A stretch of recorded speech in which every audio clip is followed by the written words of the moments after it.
So hi guys, in this video ఇప్పుడున్న job మార్కెట్లో ఉద్యోగం ఎలా తెచ్చుకోవాలి, దానికి సంబంధించిన కొన్ని ఇన్పుట్స్, దానికంటే కొన్ని ఎలా ప్లాన్ చేసుకోవాలి ఏంటి అనే దాని గురించి మాట్లాడుకునే ముందు ఒక విషయం మనం మాట్లాడుకోవాలి. జనరల్గా ఏంటి అంటే మనం ఎప్పుడు దేన్ని కన్సిడర్ చేసుకోవాలి. జనరల్గా నేను ఒక విషయం చెప్పినప్పుడు దానికి కొంచెం రీసెర్చ్ అనేది, దాని ప్రాపర్ రీసెర్చ్ బ్యాక్గ్రౌండ్ యూస్ చేసి ఒక ఇన్ఫర్మేటివ్ వీడియో కానీ దాని మీద మోటివేషనల్ యాడ్ చేస్తూ కొంచెం మోటివ్ అయ్యేలాగా నేను చెప్తూ ఉంటాను. కానీ ఇక్కడ ఏంటి అంటే మనము ఒక విషయాన్ని, కొన్ని విషయాలు కొంచెం హార్డ్గా ఉంటాయి. అంటే ఇప్పుడు లైక్ వర్క్ ఫ్రమ్ హోమ్ లేదు లేదనే చెప్పాలి. అలాగని చెప్పి లేదు లేదు వర్క్ ఫ్రమ్ హోమ్ ఉంది, మీకు ఇబ్బంది ఏం లేదు, మీరు వర్క్ సపోర్ట్ పెట్టుకోండి, సబ్జెక్ట్ నేర్చుకోకుండా ఎవడో ప్రాక్టీస్ చేస్తే లేకపోతే బ్యాక్ డోర్ ద్వారా వెళ్ళి ఉద్యోగం తెచ్చుకోండి, బ్రహ్మాండంగా ఉన్న వర్క్ ఫ్రమ్ హోమ్ మంచి కోర్సులు జాయిన్ అవ్వండి చెప్పలేము. అలాంటి పరిస్థితి లేదు. ఎందుకంటే అది కరెక్ట్ కూడా కాదు. ఇప్పుడు వర్క్ ఫ్రమ్ హోమ్ లేకపోతే లేదనే చెప్పాలి. సో అది కొంచెం మనకు వర్క్ ఫ్రమ్ హోమ్ కావాలి కాబట్టి వర్క్ సపోర్ట్ పెట్టుకొని మేనేజ్ చేసుకోవాలి. అందుకైతే నాకు వర్క్ ఫ్రమ్ హోమ్ అయితే వర్కౌట్ అవుతుంది కాబట్టి, నాకు అలాగైతే నేను ఉద్యోగం చేయగలుగుతాను కాబట్టి మన కంఫర్ట్ లెవెల్ అంటే కొంతమంది కంఫర్ట్ లెవెల్ గురించి నేను ఆలోచించి మాట్లాడను. రియాలిటీ ఏముందో అది చెప్పాలి.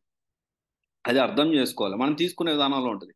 అరే మీరు మాట్లాడి చూస్తుంటే భయపెడతారు, బ్యాక్గ్రౌండ్ వెరిఫికేషన్ చాలా స్ట్రిక్ట్ అవుతా ఉంది, ప్రాపర్గా ప్లాన్ చేసుకోండి. ఇక్కడ ఏంటి అంటే ఉన్న వాస్తవం చెప్తున్నా. బ్యాక్గ్రౌండ్ వెరిఫికేషన్ స్ట్రిక్ట్ అవుతుందంటే స్ట్రిక్ట్ గానే ఉంది.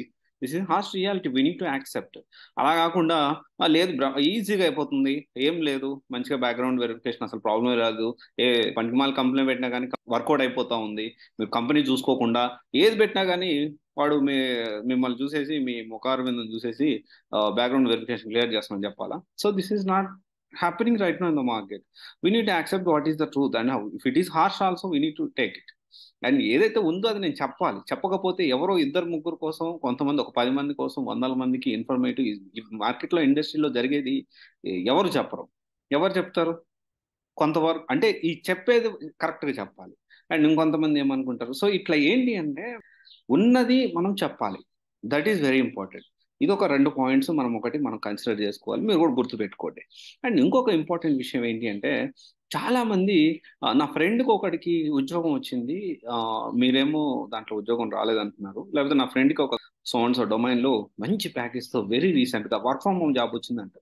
సో ఎప్పుడైనా కానీ మార్కెట్లో ఒకరిని బేస్ అయి ఉండదు, ఇద్దరిని బేస్ అయి ఉండదు. ఓవరాల్గా ఏంటి అంటే అందరికీ ఎవరో మనకు తెలిసిన వాళ్ళు, రిలేటివ్స్, ఫ్రెండ్స్ ఎవరికో ఒకరి ఒక డొమైన్లో జాబ్ వచ్చిందని అందరూ వెళ్ళిపోయి ఆ జాబ్లో ఆ డొమైన్ నేర్చుకోవడం. ఈ విధంగా చేయకండి. మార్కెట్ రీసెర్చ్ చేయండి. ఒకవేళ నన్ను కన్సల్ట్ అవ్వాల్సిన అవసరం లేదు. మీకు కొంచెం ఓపిక ఉంటే మీ ఓన్గా మార్కెట్ రీసెర్చ్ చేసి దాన్ని బట్టి మీరు ప్లాన్ చేసుకోవాలి. అంతేగాని మా ఫ్రెండ్కి వచ్చింది, మా రిలేటివ్కి వచ్చింది అని చెప్పి దాన్ని బేస్ చేసుకొని మార్కెట్ ఇండస్ట్రీని మీరు ఎస్టిమేషన్ వేయొద్దు అనేది నా ఇంకొక రిక్వెస్ట్. అండ్ ఎస్టిమేషన్ వేస్తే దాన్ని బట్టి మనం అల్టిమేట్గా నష్టపోయేది మీరే. అది గుర్తుపెట్టుకోవాలి. సరే, ఇప్పుడున్న జాబ్ మార్కెట్లో ఉద్యోగం తెచ్చుకోవడానికి కొన్ని థింగ్స్ మనం ఖచ్చితంగా ఫాలో అవ్వాలి. వాటిలో ఫస్ట్ ఏంటి అంటే క్లాసెస్ అటెండ్ అవ్వాలి. చాలా మంది నాకు రికార్డెడ్ క్లాసెస్ ఉన్నాయి కదా, ఇది ఆన్లైన్ అయ్యొచ్చు, ఆఫ్లైన్ అయ్యి ఉండొచ్చు, నాకు రికార్డెడ్ క్లాసెస్ ఉన్నాయి, లేకపోతే మా కోర్స్ కరికులం ఇచ్చారు, జస్ట్ టాపిక్ చూస్తాను, నేను పోయి ఇంకొక దగ్గర వింటాను. ఒకవేళ వినాలంటే వినండి, ప్రాబ్లం లేదు, మంచి విషయమే. ఎంత ఎక్కువ డిఫరెంట్ టైప్స్ లో డిఫరెంట్ దగ్గర వినడం తప్పేం లేదు. కానీ ఇక్కడ ఏంటి అంటే క్లాసెస్ అటెండ్ కాకపోతే, లైవ్ క్లాసెస్ అటెండ్ కాకపోతే మీకు ఆ అర్థం కాదు. అంటే ఇక్కడ మీరు ఆ సీరియస్నెస్ అనేది ఉండదు, తెలియకుండానే ఒక నిర్లక్ష్యం వచ్చేస్తుంది. సో అది కరెక్ట్ కాదు. అండ్ ఇంకొక విషయం వచ్చేసి ఏంటి అంటే ప్రాక్టీస్.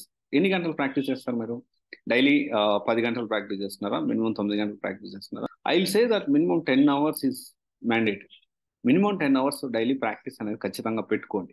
అండ్ దాని తర్వాత వచ్చేసి టాపిక్ వైజ్ మనము ఎంత ప్రాక్టీస్ చేయడంలో కూడా టాపిక్ వైజ్ ప్రాక్టీస్ చేస్తున్నామా, టాస్క్ వైజ్ ప్రాక్టీస్ చేస్తున్నామా, చాలా important.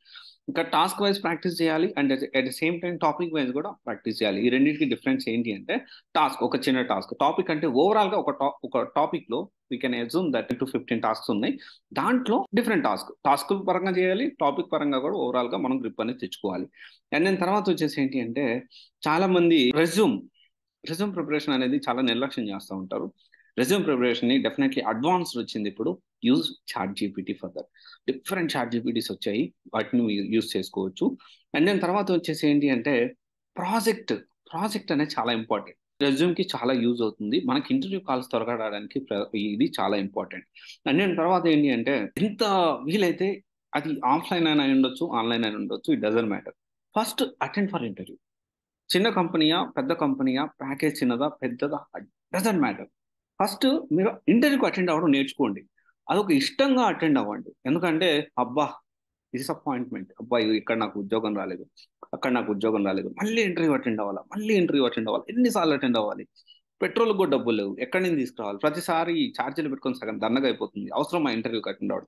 We don't know when will get job and which interview, ఏ ఇంటర్వ్యూకి మనకు జాబ్ వస్తుందో చెప్పలేం. కాబట్టి జాబ్ వచ్చే వరకు డెఫినెట్లీ మన ఇంటర్వ్యూకి అటెండింగ్ ఇంటర్వ్యూస్, ఇంటర్వ్యూ అయిపోయిన తర్వాత ఈ క్వశ్చన్స్కి నేను ఆన్సర్ చేశాను, ఈ పాయింట్స్ నేను లాగ్ అవుతున్నాను, ఆ పాయింట్స్ నేను ఓవర్కమ్ చేయాలి.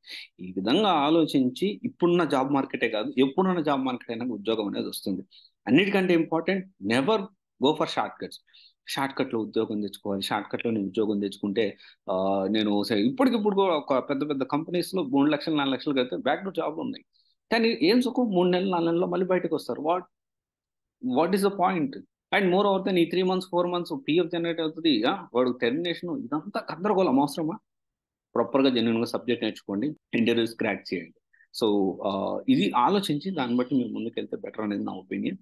అండ్ డెఫినెట్లీ ఇప్పుడున్న జాబ్ మార్కెట్లో ఈ విధంగా కొన్ని థింగ్స్ మనం రెగ్యులర్గా బేస్ చేసుకొని పెట్టుకుంటూ ఎప్పటికప్పుడు జాబ్ పోర్టల్స్ అప్లోడ్ చేస్తూ, అండ్ దీంతో పాటు మనము ఏదైతే మన డొమైన్ ఏదైతే నేర్చుకున్న డొమైన్ ఉందో ఆ డొమైన్ ఏ కంపెనీస్లో ఎక్కువగా రిక్రూట్మెంట్ చేస్తున్నారో తెలుసుకొని దాన్ని బట్టి మనం ఉద్యోగం ప్రయత్నాలు చేస్తే డెఫినెట్లీ ఇట్ విల్ హెల్ప్స్.